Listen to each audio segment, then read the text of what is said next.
Captaincy is about making right decision whether on the field और off the field. इसलिए मैं country delight पर भरोसा करता हूँ। They deliver 100% pure buffalo milk to my door step by 7 AM। Don't just enjoy our matches, enjoy village fresh buffalo milk too. Download the country delight app.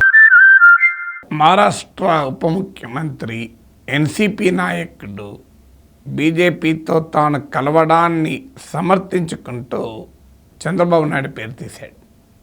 So నేను ఒక్కనే కలుస్తున్నానా అని ఆయన బహుశా ఆయన మాట కావచ్చు. మేమేం సన్యాసులం కాము, ప్రతిపక్షంలో ఉంటూ విమర్శలు పోరాటాలు చేస్తూ ఎంతకాలం ఉంటాం. అందువల్ల చూడండి, మమతా బెనర్జీ చంద్రబాబు నాయుడు సెక్యులర్ లీడర్ కాదా, మరి బీజేపీతో ఎందుకు కలిశాడు అని తనకు తాను సమర్థించుకున్నాడు. ఇంట్రెస్టింగ్ ఏంటంటే ఎన్సీపీ ఫ్యాక్షన్స్ మెర్జర్ అవుతాయా అనే చర్చ జరుగుతున్న సమయంలో బీజేపీకి తన మద్దతును అజిత్ పవార్ సమర్థించుకున్నాడు. సో తాను శరద్ పవార్ నాయకత్వంలోని ఎన్సీపీ, అజిత్ పవార్ నాయకత్వంలో ఎన్సీపీ, ఈ రెండు ముక్కలు కూడా మళ్ళీ కలవవచ్చు అని వార్తలు వస్తున్నాయి. కలిస్తే మరి శరద్ పవార్ నాయకత్వం వర్గం కూడా వెళ్ళి ఎన్డీఏలో చేరుతుందా? సుప్రియా సులే ఇప్పుడు ఆ పార్టీకి నాయకత్వంలో ఉన్నారు. సో లేదు, అజిత్ పవారే ఎన్డీఏ నుంచి వచ్చి బయటికి వస్తాడా?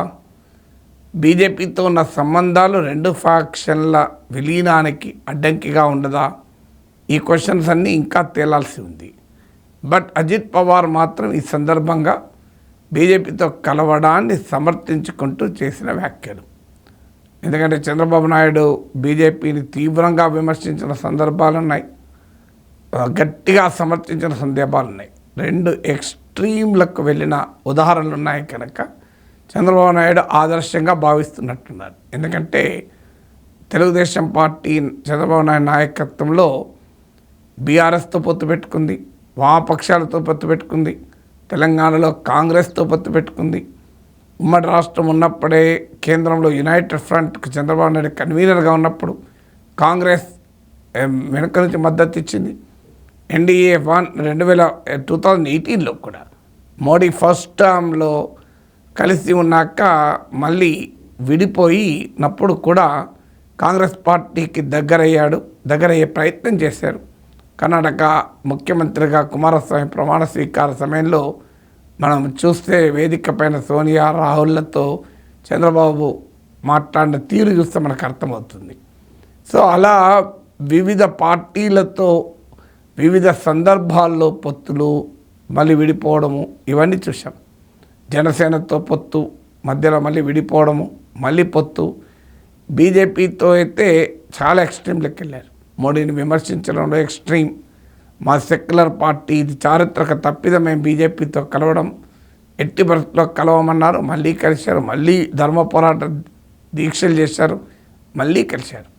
సో అందువల్ల చంద్రబాబు నాయుడు ఒక మోడల్గా ఇతర పార్టీలు భావిస్తున్నట్లు కనబడుతున్నాయి. అందుకే అజిత్ పవార్ చంద్రబాబు నాయుడు పేరు తీశారు. అయితే భారత రాజకీయాల్లో ఒక చంద్రబాబు నాయుడే ఇలా ఉన్నారా? నిజం కాదు. దాదాపు ఆర్జేడీ మినహా ప్రతి ప్రాంతీయ పార్టీ బీజేపీతో ఏదో ఒక సమయంలో కలిసినవి, విడిపోయినవి.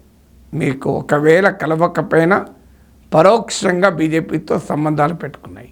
వైసీపీ, బీజేడీ, బీఆర్ఎస్ లాంటి పార్టీలు ఒక రకంగా అటు బీజేపీ వ్యతిరేక శిబిరంలో లేక అనుకూల శిబిరంలో కనిపించక వ్యూహాత్మకంగా బీజేపీకి పరోక్షంగా అండగా నిలిచాయి.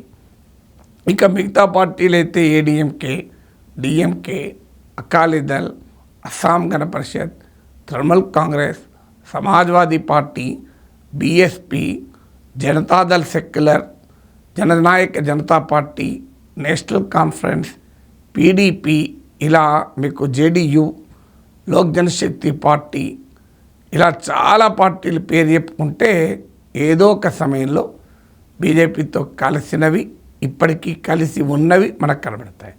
ఈ సుదీర్ఘ 4 దశాబ్దాల భారత రాజకీయ ప్రస్థానాన్ని చూస్తే మనకు కనబడతాయి.